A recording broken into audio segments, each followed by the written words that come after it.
Alors, évidemment, les classes moyennes, elles ont du sens quand on s'intéresse au logement. Elles ont du sens dans la mesure où on peut assez clairement, très clairement même, les identifier, les associer à un type résidentiel, à un modèle résidentiel. Et en l'occurrence, c'est le modèle de la propriété de la maison individuelle en périphérie urbaine. Alors, vous me direz, c'est un modèle que les classes moyennes partagent avec la plupart des Français, et c'est vrai, c'est évidemment le cas. Mais il me semble, et c'est le premier point sur lequel je voudrais insister, que ce modèle, d'une part, a émergé de façon...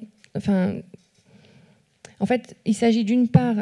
l'émergence de ce modèle, a été très clairement et historiquement liée, et je dirais même portée par l'essor des classes moyennes, en l'occurrence pendant les Trente Glorieuses. Et puis d'autre part, les classes moyennes, plus que toutes les autres catégories sociales, semblent y rester particulièrement attachées. Comme elles sont attachées, au fond, en cette période assez difficile pour elles, on y reviendra, à finalement tout ce qui les distingue socialement. Et j'y reviendrai au fond à plusieurs reprises. En fait, l'idée, c'est que le logement, et pour les classes moyennes en particulier, c'est un enjeu lié au symbole qu'il représente, en gros, au statut social qu'il matérialise très concrètement. Alors, très rapidement, les Trente Glorieuses, c'est du point de vue qui nous intéresse en tous les cas, permettez-moi d'être assez rapide et grossière sur cette période clé, eh bien c'est la période pendant laquelle les classes moyennes vont voir leur destin prendre un autre tour, et en l'occurrence, en matière de logement, eh bien c'est la période pendant laquelle les classes moyennes vont voir leur trajectoire suivre de plus en plus massivement un mouvement ascensionnel, une dynamique de progrès et d'émancipation qui, de fait, a très largement favorisé au plan résidentiel l'accession à la propriété. Alors, quelques facteurs facilitants, très vite. Au plan économique, évidemment, le plein emploi, l'augmentation du pouvoir d'achat. Au plan démographique, la persistance avant cette crise imminente d'un modèle de cycle de vie familiale associant la succession d'étapes bien délimitées de la vie familiale à toujours plus de confort matériel. Et puis au plan du logement, c'est notamment, pour faire très vite également, le développement d'une véritable politique publique du logement, et notamment portée en faveur de l'accession à la propriété.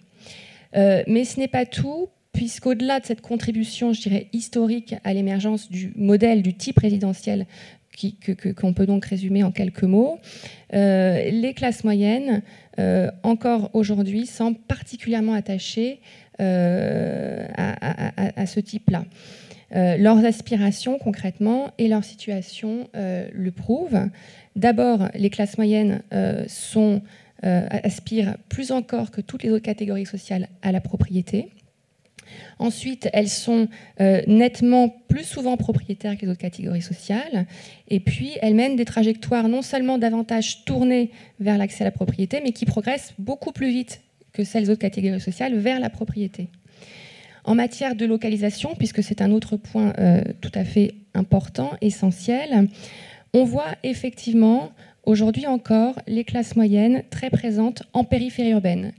Mais la surprise de l'étude que nous avons réalisée à notre tour sur le logement des classes moyennes, c'est qu'alors qu'on a coutume d'imaginer les classes moyennes dans le périurbain, eh bien, on les voit apparaître de façon beaucoup plus nette encore, à la fois en banlieue et même en ville-centre.